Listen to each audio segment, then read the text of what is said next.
Please, you have to help me. They think I did it. The shock on his face was incredible when he saw me. He was begging. The same man who swore he wasn't talking to another girl. I know, I replied, looking at his shattered expression. And I'm going to enjoy this. It all started the way things always seem to start these days, on a phone screen. I was just mindlessly scrolling through Instagram about a month ago. You know how it is. Just killing time while my boyfriend, let's call him Mark, was in the shower. I wasn't looking for anything, but I ended up on his profile and tapped on his following list. It was just muscle memory. And that's when I saw her. A new follow. It wasn't that Head followed someone new. He does that all the time. But this one was different. My thumb just froze over her name. I tapped on her profile. And it was the standard influencer stuff: slick photos, lots of travel, a curated life. But there was this feeling, a cold knot tightening in my stomach. It wasn't simple jealousy. I've never been the type to get worked up over a random pretty girl online. This felt specific, like an alarm bell ringing in a room that was supposed to be empty. My brain was telling me, pay attention to this one. I tried to shake it off. I closed the app, put my phone down, and told myself I was being ridiculous. He follows hundreds of people. What makes this one special? But the feeling wouldn't go away.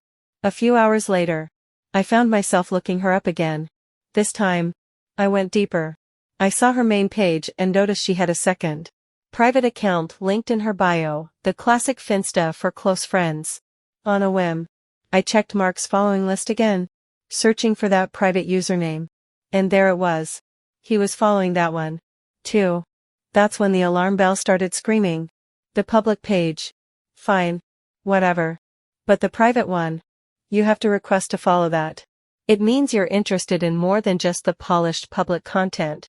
You want to see the real, day-to-day stuff. It felt intentional. It felt intimate. My first instinct was to just walk into the living room, hold up my phone, and ask him who this was. But I stopped myself before I even stood up. I played the scene out in my head. I know him. He'd look at me with that slightly confused, slightly wounded expression. He'd say something like he had no idea. That she probably popped up on his explore page and he just hit follow. That he didn't even remember doing it. He would make it about my insecurity, not his actions. Then, to prove how chill he was, he'd unfollow both accounts right in front of me. And the conversation would be over. But it wouldn't be. Not really. The evidence would be gone. And I'd be left looking like the crazy, paranoid girlfriend. While the real question of why he was so interested in this specific girl would be left unanswered, I'd lose the one piece of leverage I had. The fact that he didn't know that I knew. So I was stuck. I couldn't confront him. But I couldn't just let it go. That cold knot in my stomach was telling me this wasn't just a random follow. I realized that if I wanted to know the truth, I'd have to find a way to get it without ever asking him a single question. I just didn't know how yet. For a few days, I did nothing. I just let this ugly cloud of suspicion hang over me. Every time Mark laughed at a text, my mind would jump straight to her. It was eating me alive. I knew I couldn't live like this. So I went back to the girl's profile, looking for something. An opening. That's when I noticed how often she tagged her sister. They were both influencers, seemed close, and appeared in each other's posts all the time. An idea, a crazy, risky idea, began to form in my mind. What if I didn't have to go through the girl? Or through Mark? What if I could go around them? My fingers moved before I could talk myself out of it. I created a new Instagram account. A spam account. No profile picture. A generic username made of random letters and numbers. A ghost. From there, I went to the sisters page. My heart was pounding in my chest as I typed out the message. My goal was to sound like a concerned, anonymous fan, not a scorned girlfriend on a mission. I must have rewritten it a dozen times. Hey, I started. This is super random. And I hope this isn't weird. But I've been following you for a while and love your content. I noticed your sister and I think I know the guy she's been talking to. I just wanted to give you a heads up that he isn't a good person. He has a history of lying to and manipulating girls. And he's in a serious relationship right now. I read it over. It was direct but not accusatory. I hit send. The wait was agonizing. Every notification on my phone made my stomach flip. Then, a few hours later, a reply came through. It was from her. Hey, thanks for reaching out. My sister isn't dating anyone right now. But she is talking to someone. She asked for the guy's name. This was it. The point of no return. My fingers hovered over the keyboard. What if she sent a screenshot straight to him? What if this all blew up in my face? But I had to know. I typed out Mark's full name and sent it. A minute later. 3 dots appeared. She was typing.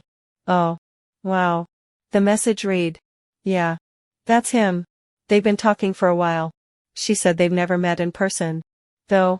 She asked how I knew them. My whole body went cold. It was true. All of it. The gut feeling. The private account. Everything. It wasn't paranoia. It was reality. But I had to answer her question. My mind raced for a plausible lie. I saw them out together once. I typed quickly. The second I sent it. I knew it was a mistake. Shed just said they'd never met. I had to fix it. Actually. Wait. I might be getting her mixed up with another girl he was with. I sent immediately after. But I am 100% positive about him.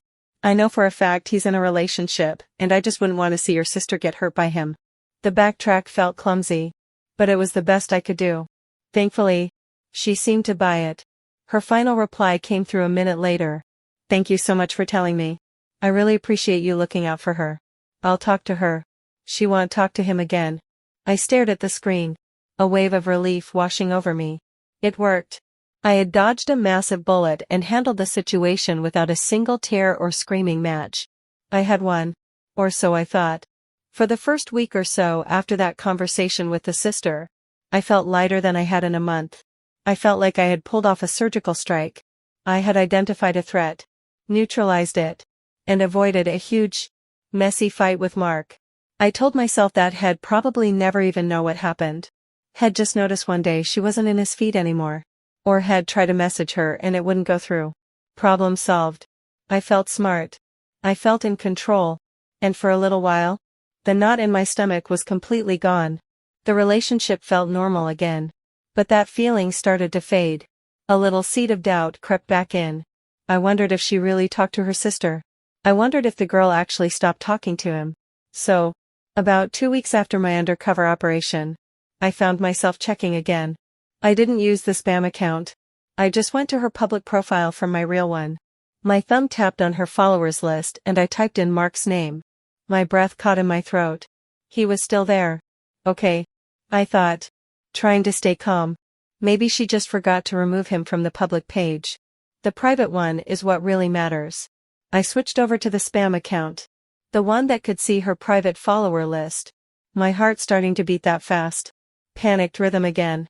I navigated to her private profile, tapped followers, and searched his name. There it was. Unchanged. He was still following her. And a quick check on his profile confirmed she was still following him back on both accounts. Nothing had changed. Absolutely nothing. The sister's promise.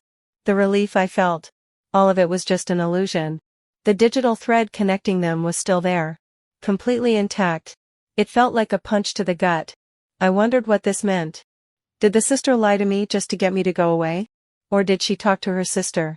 And the girl just didn't care that Mark had a girlfriend?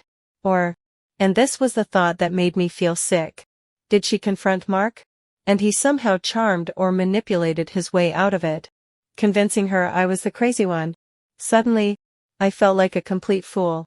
My clever plan hadn't solved anything. All it did was confirm my worst fears and leave me in an even more impossible position. My trust in him is completely shattered. It's not even about the girl anymore. I don't have anything against her. This is about him. He was actively talking to someone else behind my back. At least enough for her own sister to confirm it. The connection is still live. Which means the behavior is likely still happening. But what can I do? I'm trapped. The proof I have is contaminated. I can't go to him and say, I know you've been talking to this girl because I created a fake identity and tricked her sister into telling me.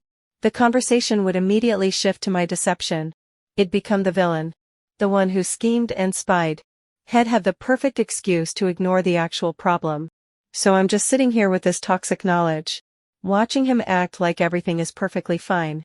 And I feel like I'm going to explode. I'm at a total loss. I don't know how to move forward when the foundation of our relationship feels like a lie. I wonder if I should confront him and blow everything up, including my own methods. Or maybe this is just a sign that it's over. And I should walk away without ever telling him how I know.